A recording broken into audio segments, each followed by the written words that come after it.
Hanya saja, jika aku pergi maka kesempatan mendidik dan merawat anak akan hilang. Tak mungkin juga kuserahkan pendidikan anak ini pada wanita pembenci. Mau jadi apa nanti? Tak mungkin juga kuberikan pada juragan istri. Bisa-bisa darah dagingku takkan jadi manusia berbudi. Aduhai, bagaimana harusnya ini? Tega sekali kau melakukan ini, Alisa. Aku tahu kau sakit dan marah, tapi bukan berarti harus memfitnah Anjani, cecar Den Arya pada istri yang duduk di sampingnya. Suara lelaki itu terdengar berat. Dadanya turun naik seolah menahan luapan lahar angkara yang siap erupsi. Dicengkram tangan istrinya. Kulihat ia begitu murka. Kenapa kau baru percaya padaku? Kesadaranmu amat lambat, Den. Harusnya berpikirlah jernih tentang sikap istrimu ini. Bukankah tak ada tanda wanita jalang di sisiku? Kalian kurung saja, aku tak membangkang. Ku jalani hingga waktu yang ditetapkan. Aku tak tahu apakah kau bodoh atau terlalu dibutakan cinta wanitamu itu? Den Alisa menajamkan pandangan. Wajah yang telah merah itu makin merah. Ia menepis kasar tangan suaminya. Tanpa kata ia berlari meninggalkan ruangan. Malu dan marah mungkin. Tak ada yang mengejarnya kali ini. Juragan malah melanjutkan penjelasannya. Den Ranggalah yang punya inisiatif membongkar kasus ini. Dia menghubungi juragan untuk bekerja sama menjalankan tahap demi tahap penyelidikan. Dari awal dia sudah curiga pasti ini ada hubungannya dengan Den Alisa. Untuk itu dipantaulah orang-orang yang disinyalir dekat dengannya. Yang bertugas melakukan pemantauan adalah para pelayan yang paling loyal pada juragan. Dari pengamatan jatuhlah kecurigaan pada pembantu yang paling sering membicarakan gosip keburukanku. Untung saja aku masih kuat menjaga kesadaran. Penjelasan demi penjelasan membuatku yang telah kaget, makin kaget. Bagaimana tidak, pembantu yang diperalat itu bahkan disuruh untuk terus menyemburkan provokasi sampai aku diusir dari keluarga ini. Pipi ini sudah basah oleh air yang terus bercucuran. Betapa hidupku bukan hanya diabaikan, tetapi akan dihancurkan. Sebesar itukah kebenciannya padaku? Kulihat pria di seberang meja menunduk dalam. Tangannya diletakkan di atas lutut. Kedua telapak bertaut dan ditekan kuat-kuat. Ia tak berani beradu pandang denganku.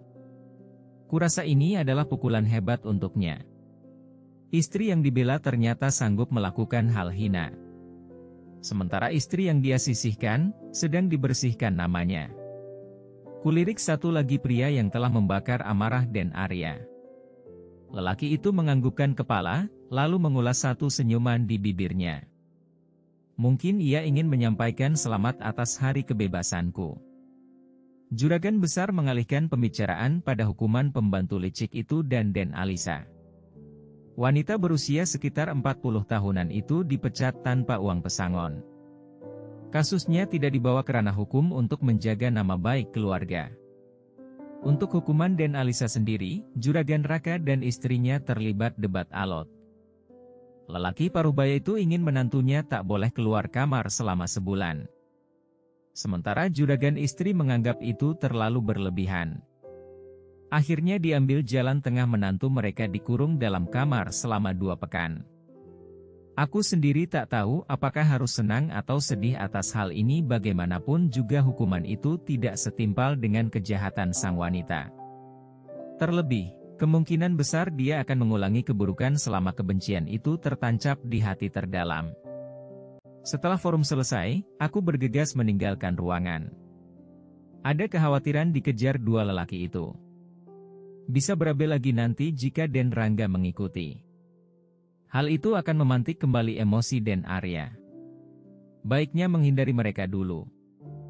Ku percepat langkah hingga dalam waktu singkat tiba di depan rumah tengah. Di depan pintu, ibu menyambutku dengan wajah secerah mentari pagi. Beliau menghambur kepelukan. Dikecupnya keningku berulang. Selanjutnya kami masuk sambil bergandengan. Ibu menutup pintu supaya bisa bebas mendengar informasi penting ini. Ku jelaskan rinci terkait apa yang terjadi di ruang pertemuan. Reaksinya sudah kuduga, terkejut luar biasa. Mulutnya menganga, sedang mata terbuka lebar. Astagfirullah. Segitunya. Aduh, Anjani, ibu jadi takut ini bukan yang terakhir. Apalagi Den Arya begitu sifatnya. Lemah. Ibu tak yakin dia bisa melindungi kita, ungkap ibu sambil memegang jariku erat. Wanita itu lantas mengeratkan genggamannya seolah ingin menekankan kebenaran kata-katanya. Aku pun berpikiran tak berbeda dari ibu. Bayangan masa depan seketika jadi menakutkan. Den Arya tak bisa diandalkan. Sementara Den Rangga bukan siapa-siapa kami. Juragan besar pun sering tak di rumah. Kita serahkan semua pada Allah, Bu. Pasti ada jalan terbaik untuk hidup kita. Kalaupun harus membesarkan anak ini sendiri. Aku tak apa, hiburku agar ibu tak cemas berlebihan. Kita akan membesarkan anak itu bersama, Anjani.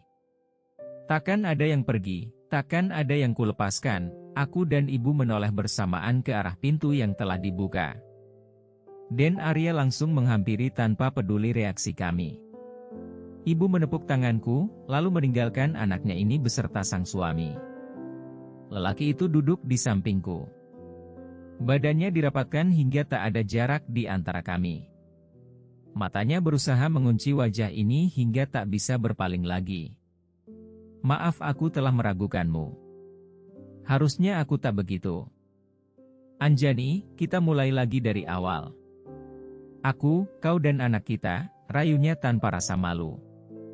Sungguh, aku tak bahagia mendengar rayuan itu. Hati ini telah kebal dibohongi. Hari dia bicara begitu, esok lain lagi.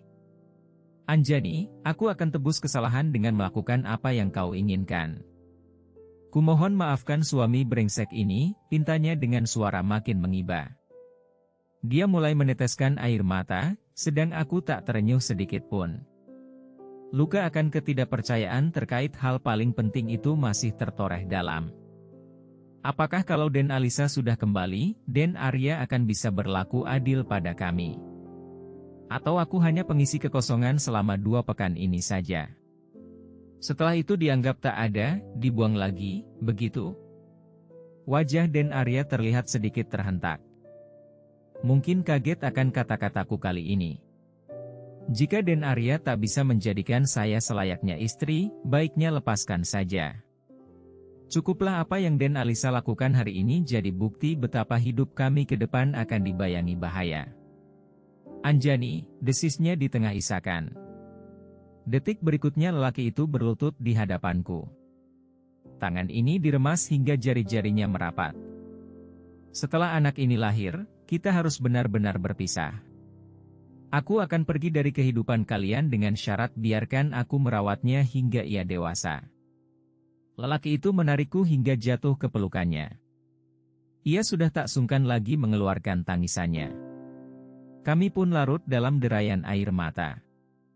Tekadku sudah bulat. Ini harus diakhiri. Meski tak dipungkiri cinta itu belumlah mati. Kueratkan pelukan untuk memastikan ia takkan melepaskan. Mengapa kita harus diikat dalam janji suci, jika akhirnya akan terlepas jua? Seandainya aku tak pernah mengenalmu, tak mencintaimu, mungkin takkan ada darah di hati ini. Entah berapa lama kami larut dalam pelukan. Aku tahu pria ini terguncang, tak beda jauh dari diri ini. Mengapa kami harus terjebak dalam situasi yang tak diingini? Andai ada jalan yang dapat ditempuh. Andai. Setelah reda, ia menggendongku menuju peraduan. Kami pun tidur bersisian. Tak ada yang bicara, hanya sibuk dengan denyutan dada yang kian menggila. Tidurlah, aku akan menemanimu. Lupakan semuanya, bisiknya sambil melingkarkan tangan di pinggang ini. Menit berganti jam, baik aku atau dia tak ada yang memejamkan mata. Helaan napas saja yang menyapu telinga. Beri aku kesempatan sekali lagi, sayang. Bila setelah ini aku tak berubah, maka kita. Kalimat menggantung di udara. Ia sepertinya tak sanggup menyelesaikannya. Lalu, suasana kembali dalam keheningannya.